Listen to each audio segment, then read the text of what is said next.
أعوذ بالله من الشيطان الرجيم. بسم الله الرحمن الرحيم. اقتربت الساعة وانشق القمر وإن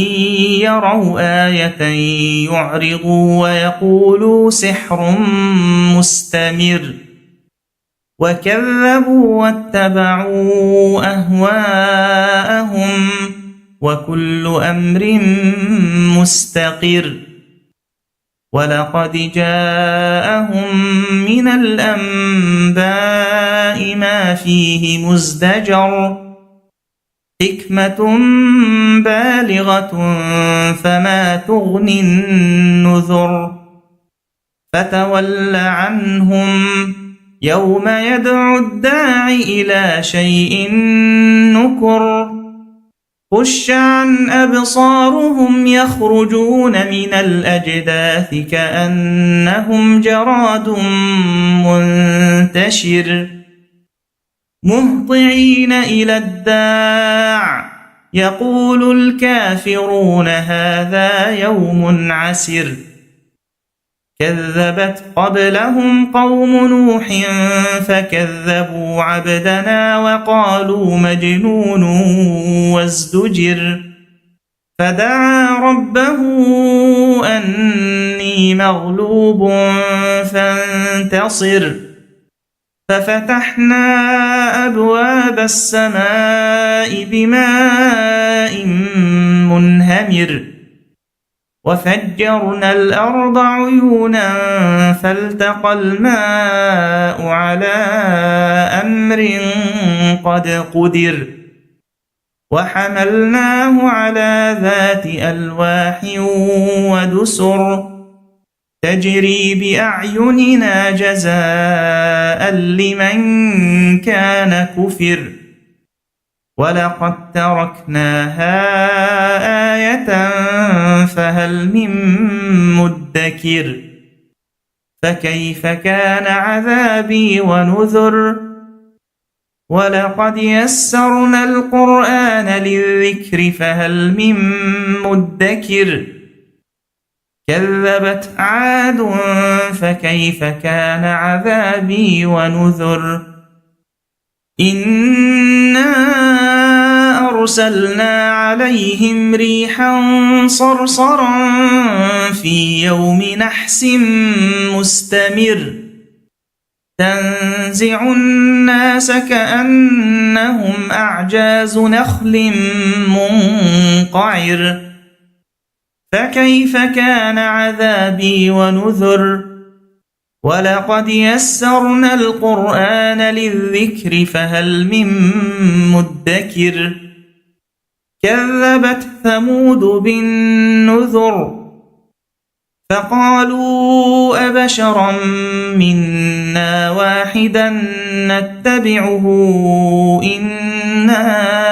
إذا لفي ضلال وسعر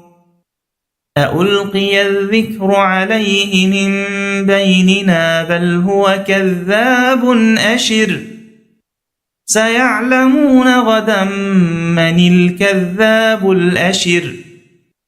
إنا مرسل الناقة فتنة لهم فارتقبهم واصطبر ونبئهم أن الماء قسمة بينهم كل شرب محتضر فنادوا صاحبهم فتعاطى فعقر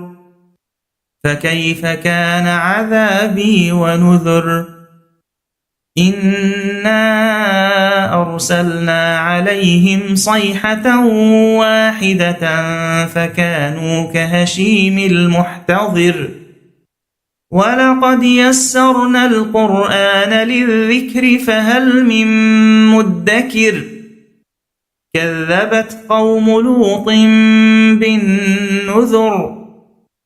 إنا أرسلنا عليهم حاصبا إلا آل لوط نجيناهم بسحر نعمة من عندنا كذلك نجزي من شكر ولقد أنذرهم بطشتنا فتماروا بالنذر ولقد راودوه عن ضيفه فطمسنا أعينهم فذوقوا عذابي ونذر ولقد صبحهم بكرة عذاب مستقر فذوقوا عذابي ونذر ولقد يسرنا القرآن للذكر فهل من مدكر ولقد جاء آل فرعون النذر كذبوا بآياتنا كلها فأخذناهم أخذ عزيز مقتدر أكفاركم خير من أولئكم أم لكم براءة في الزبر أم يقولون نحن جميع منتصر سيهزم الجمع ويولون الدبر بل الساعة موعدهم والساعة أدهى وأمر إن المجرمين في ضلال وسعر يوم يسحبون في النار على وجوههم ذوقوا مس سقر إنا كل شيء خلقناه بقدر وما أمرنا إلا واحدة كلمح بالبصر ولقد أهلكنا أشياعكم فهل من مدكر وكل شيء فعلوه في الزبر وكل صغير وكبير مستقر إن المتقين في جنات ونهر في مقعد صدق عند مليك مقتدر